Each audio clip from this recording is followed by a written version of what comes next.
కాంగ్రెస్ ప్రభుత్వంపై మాజీ మంత్రి నాగం జనార్దన్ రెడ్డి ఫైర్ అయ్యారు. మాయమాటలు చెప్పి అధికారంలోకి వచ్చిన కాంగ్రెస్ పార్టీ ప్రచారం తప్ప పథకాలు అమలు చేయడం లేదని మండిపడ్డారు. కృష్ణా నదిలో నీటి వాటాలపై అవగాహన లేని మంత్రులు, అధికారులు ఉన్నారన్నారు. అధికార పక్ష నేతలు ప్రజాపాలన గాలి కొదిలి ప్రతీకార పాలన చేస్తున్నారని దుయ్యబట్టారు. కాంగ్రెస్ ప్రభుత్వం చెప్పిన వాగ్దానాలను నెరవేర్చకుండా ఇవాళ 3 ఏవైతే గ్యారంటీస్ కానీ వీళ్ళు అట్లా ఏ గ్యారంటీని నెరవేర్చడండి.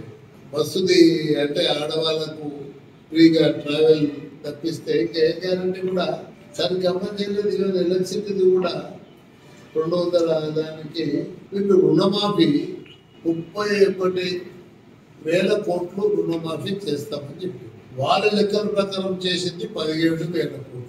దాంట్లో ప్రజలకు ముట్టింది ఎంతమందికి అనేది వాళ్ళ లెక్కలు ఉండొచ్చు కాగితాల మీద. 17,000 ప్రజలకు ముట్టింది ఎంత అంటే అక్కడే 14,000 కోట్లు, దాదాపు మోర్ దెన్ 40% సంపూర్ణ దేశం ప్రచారం ఎక్కువ ఉంది. కానీ ప్రజలను మోసం చేసే ప్రచారం ఉంది కానీ ఒక చిత్తశుద్ధి అయితే కనిపిస్తుంది.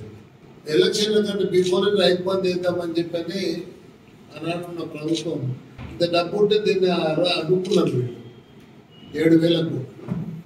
ఇప్పుడు అదే 7,000 కోట్లు మొదటి విడత రుణమాఫీకి వాడుకున్నారు. చేసేది తక్కువ, ప్రచారార్పాటం ఎక్కువ. ఇప్పుడు వీళ్ళు రైతు బంధు ఇస్తారా ఏరా?